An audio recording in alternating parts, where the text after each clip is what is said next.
तो आज हम लोग स्टार्ट करेंगे सर्कुलेटरी सिस्टम यानी परिसंचरण तंत्र।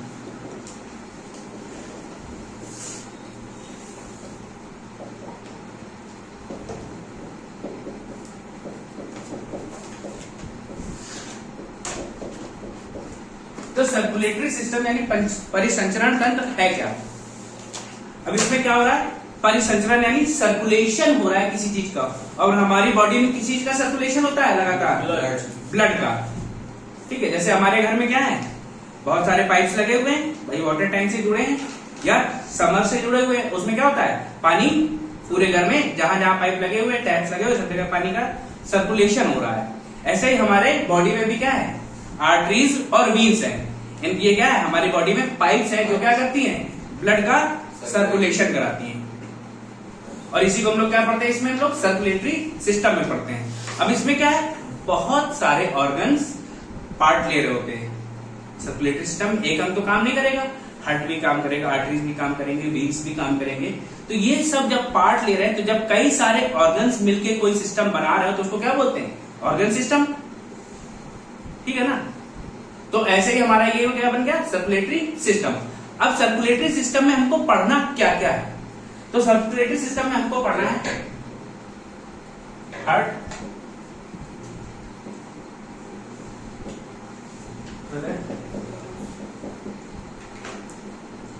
ब्लड वेसल्स यानी रक्त वाहिकाएं,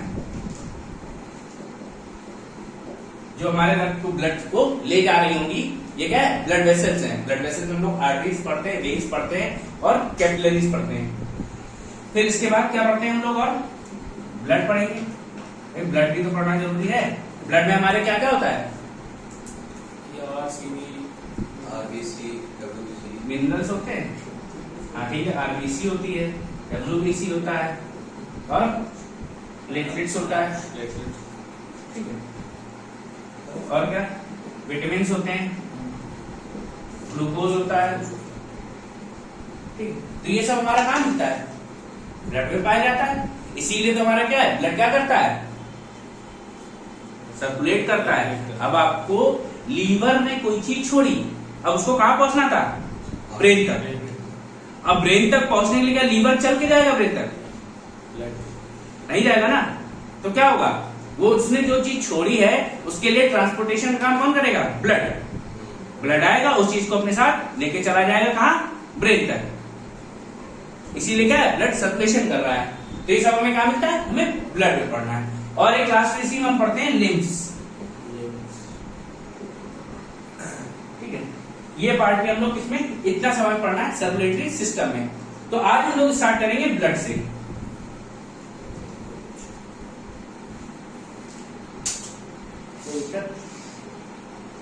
ब्लड से स्टार्ट करेंगे, नोट करना हो तो कर लो।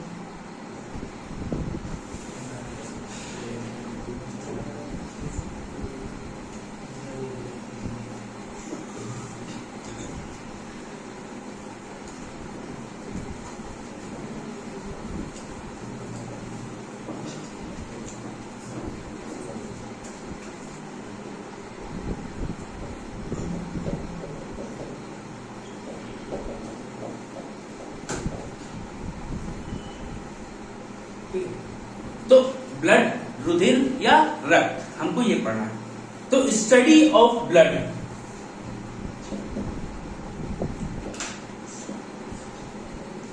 रक्त के अध्ययन को क्या कहा जाता है, हेमेटोलॉजी।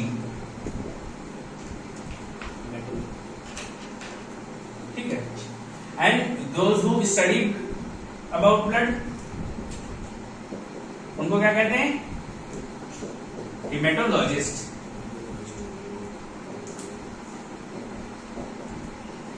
ठीक है, तो ब्लड के अध्ययन को क्या बोलते हैं, स्टडी ऑफ ब्लड, हेमेटोलॉजी। रक्त के अध्ययन को हेमेटोलॉजी बोलते हैं।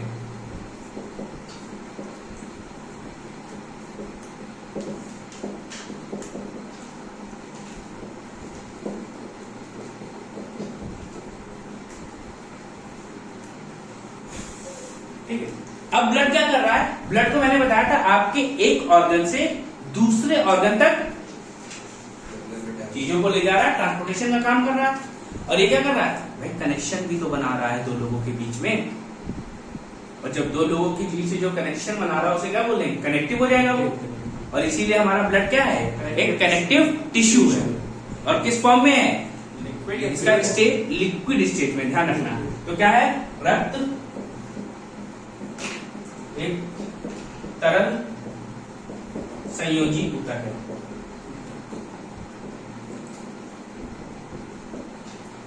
It is a liquid connective tissue. कोई दिक्कत यहाँ है?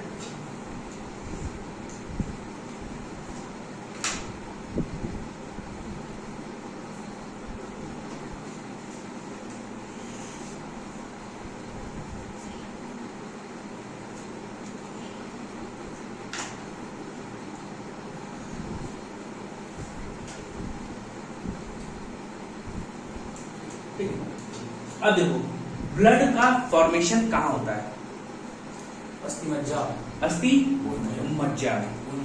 लेकिन अगर हम इससे पहले बात करें, जब आप फीटस स्टेज में थे यानी भ्रूण अवस्था में थे, तो ब्लड क्या है, एक ऑर्गन भी है भाई, टिश्यू है। टिश्यूज बहुत सारे ग्रुप बनाए थे, ऑर्गन बनाते हैं। तो ब्लड इज ऑल्सो ऑर्गन। अब किस स्टेज में है ये, लिक्विड स्टेज में है। अगर आपसे पूछ ले तरल ऊतक या तरल अंग, तो कौन है, ब्लड, लिक्विड नहीं, ठीक है, याद रखना। क्या तरल ऊतक या तरल अंग क्या होगा आपका, ब्लड हो जाएगा। अब ये बना कैसे, जब आपका फीटस बना यानी भ्रूण बना, तो भ्रूण में 3 लेयर होती हैं, ठीक है।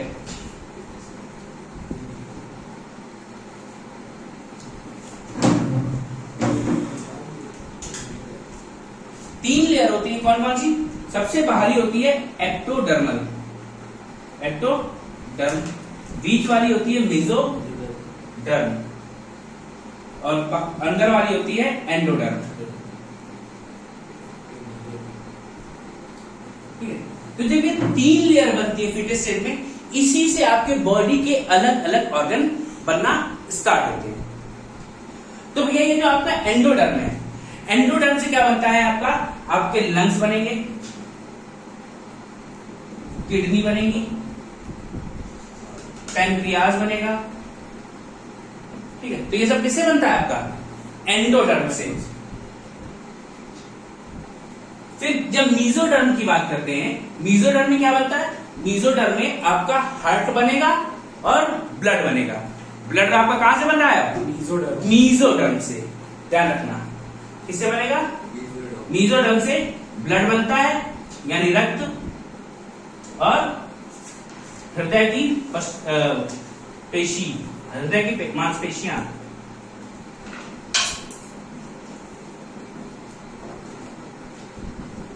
या इनको बोलते हैं कार्डियक मसल्स। हार्ट का फॉर्मेशन किससे होगा, मीजोडर्म से। अब भैया एक्टोडर्म जो बचा है, इससे क्या बनता है, इससे आपकी स्किन फॉर्म होती है, ठीक है। एक्टोडर्म से क्या बनेगा, स्किन बनेगी। तो क्या बताया मैंने, स्टडी ऑफ ब्लड, हिमेटोलॉजी, जो पढ़ते हैं, those who study about blood, haematologist, ठीक है। रक्त क्या करता है, ब्लड हमारे बॉडी के ऑर्गन्स को, एक ऑर्गन को दूसरे ऑर्गन से कनेक्शन बनाने में हेल्प करता है, इसलिए इसको क्या कहा जाता है, it is a connective tissue, या हम इसको कनेक्टिव ऑर्गन भी बोल देते हैं। किस स्टेज में है, लिक्विड स्टेज में है, ठीक है। अब ये बना कैसे, जब फीटस स्टेज में 3 लेयर्स होती हैं, एक्टोडर्म, मीजोडर्म और एंडोडर्म। तो मीजोडर्म से हमारा ब्लड और कार्डियक मसल्स डेवलप होती हैं। कोई दिक्कत यहां तक, नोट कर लो।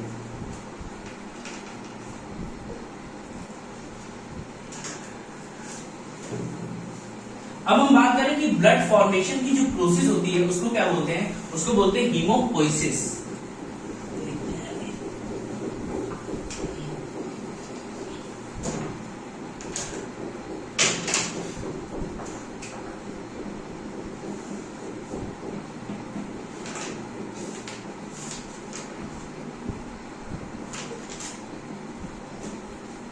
Process of blood formation.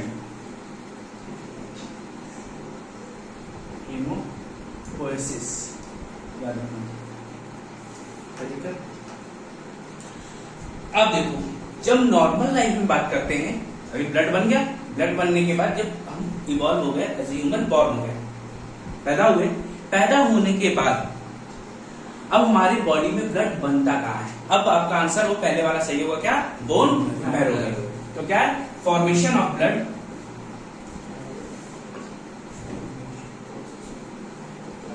Takes place in bone marrow.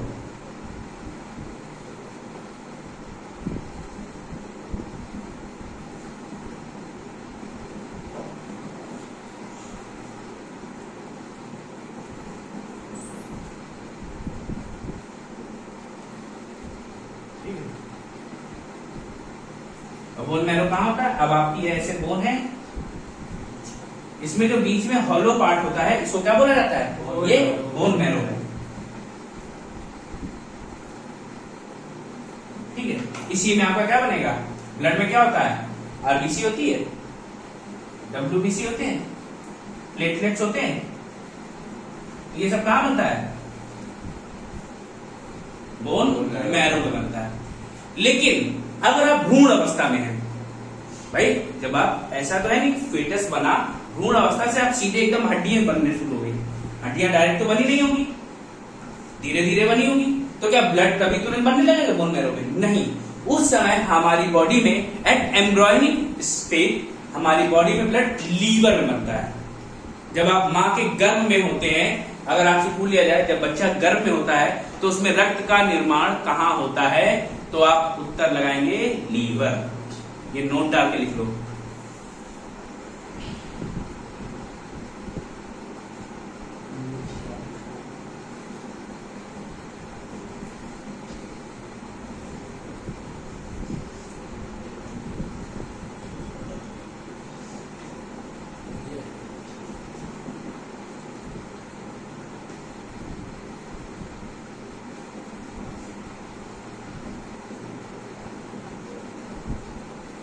At embryonic stage,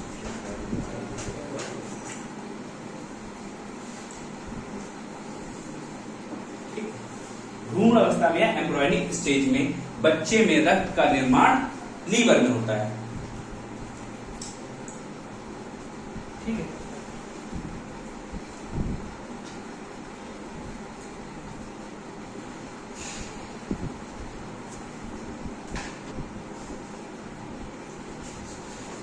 अब अगर हम बात करें कि एक मेल में कितना ब्लड होता है,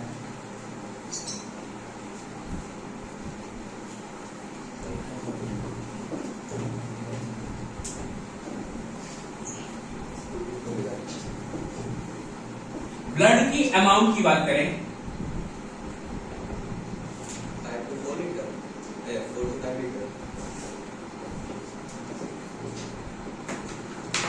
मेल में कितना होता है? 5 से 6 लीटर तक होता है। ठीक है, वहीं हम फीमेल की बात करें तो उसमें क्या होगा? 4.5 से 5.5 लीटर तक। ऐसा क्यों होता है? उनमें कम होता है। महिलाओं में क्या होता है? हर महीने मेंस्ट्रुअल फ्लो यानी मासिक धर्म होता है, जिसकी वजह से उनमें ब्लड लॉस होता है, जिसकी वजह से क्या होगा? उनमें ब्लड की कमी होती है विद कंपैरिजन टू मेल्स। ठीक है, नाउ पीएच ऑफ ब्लड कितना होता है? 7.4। It is alkaline in nature. Alkaline का मतलब क्या होगा? That is soluble in water. क्या? पानी में घुलनशील होगा।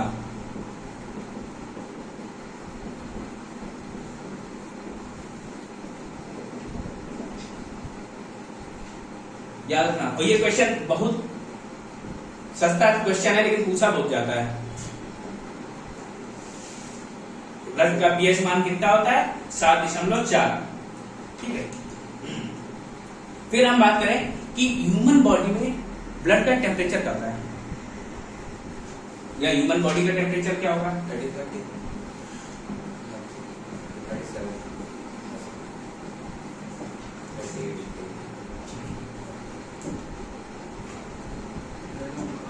100.4 फ़ारेनहाइट। कोई दिक्कत? अगर आपको ब्लड नापना हो ह्यूमन बॉडी में, ब्लड नापने के लिए क्या किया जाता है? हीमोसाइटोमीटर का यूज किया जाता है फॉर मेजरमेंट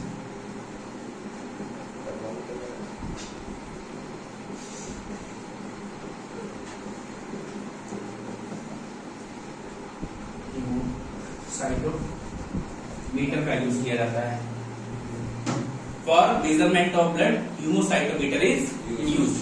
रक्त को नापने के लिए किसका प्रयोग किया जाएगा? हीमोसाइटोमीटर का किया जाता है। तो नोट कर लो।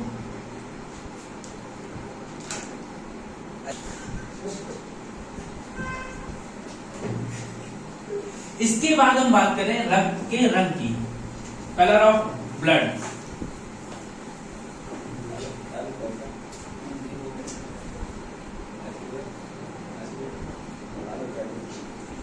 किस रंग का होता है? लाल रंग का होता है। और क्यों होता है? क्योंकि इसमें एक प्रोटीन पाया जाता है, क्या पिगमेंट होता है। हमेशा क्या बताया गया है? पिगमेंट होता है जिसकी वजह से कोई ना कोई कलर आता है, और कौन सा है? हीमोग्लोबिन। इसमें हीम क्या है? हीम दैट इज आयरन, और ग्लोबिन इज प्रोटीन। ठीक है। अब तुमने देखा होगा आयरन में क्या होता है, जब ऑक्सीडेशन हो जाता है तो क्या हो जाता है? आयरन किस कलर का? रेड कलर का हो जाता है। ऐसे ही हमारे ब्लड में भी आयरन है, जिसके साथ क्या होता है? जिसकी वजह से हमारे ब्लड को कौन सा रंग मिलता है? लाल रंग मिलता है। ठीक है।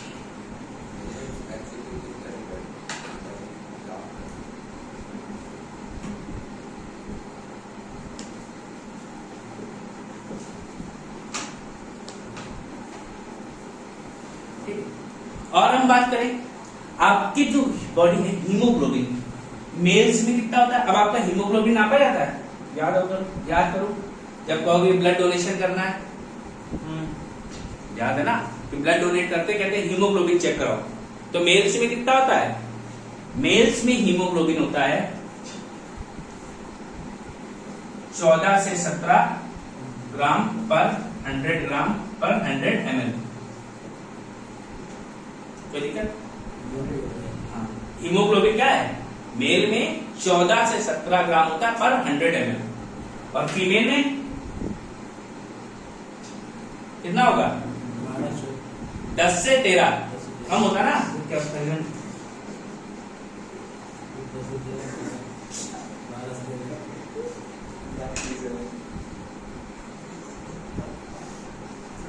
प्रति 100 ml में मेल्स में 14 से 17 ग्राम हीमोग्लोबिन होता है, और फीमेल्स में 10 से 13 ग्राम हीमोग्लोबिन होता है। कोई दिक्कत? अब इसके बाद एक चीज और देख लो कि जो ह्यूमंस में ब्लड होता है वो दो टाइप में, दो फॉर्म में स्टेज में पाया जाता है। किस फॉर्म में? एक तो ऑक्सीजनेटेड होता है जिसमें ऑक्सीजन होगी, और दूसरा क्या होता है? जिसमें कार्बन डाइऑक्साइड होती है। ठीक है। किसको लगता है कार्बन मोनोऑक्साइड होती है? होती है ब्लड में? नहीं होती भैया, ध्यान रखना एकदम। लेकिन कार्बन मोनोऑक्साइड ज्यादा सॉल्युबल होती है हमारे ब्लड में। हाँ। अब देखो क्या, हमारे ब्लड जो है दो टाइप का होता है। एक O2 वाला ब्लड होगा, यानी ऑक्सीजनेटेड ब्लड, और दूसरा क्या होता है? CO2 वाला, जिसको बोलते हैं क्या हम लोग? Deoxygenated blood. ठीक है। तो जिस ब्लड में ऑक्सीजन होती है, यानी वो शुद्ध रक्त है। ठीक है, यानी क्या है? ये प्योर ब्लड है। उसी को हम लोग ऑक्सीजनेटेड ब्लड भी बोल देते हैं। ठीक है। या इसको हम लोग और बोल देते हैं ऑक्सी हीमोग्लोबिन। ठीक है, क्या बोलेंगे? Oxy haemoglobin. कोई दिक्कत? और जिस ब्लड में कार्बन डाइऑक्साइड होगी उसको बोलते हैं कार्बोक्सी हीमोग्लोबिन। ठीक है।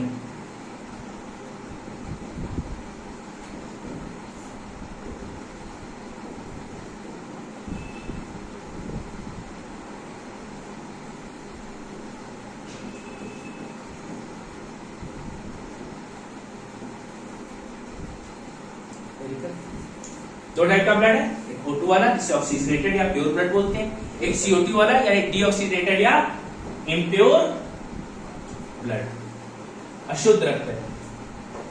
फिर क्या होता है, O2 वाले ब्लड को क्या बोलते हैं, ऑक्सी हीमोग्लोबिन, और CO2 वाले ब्लड को कार्बोक्सी हीमोग्लोबिन। कोई दिक्कत यहां तक? नोट करो।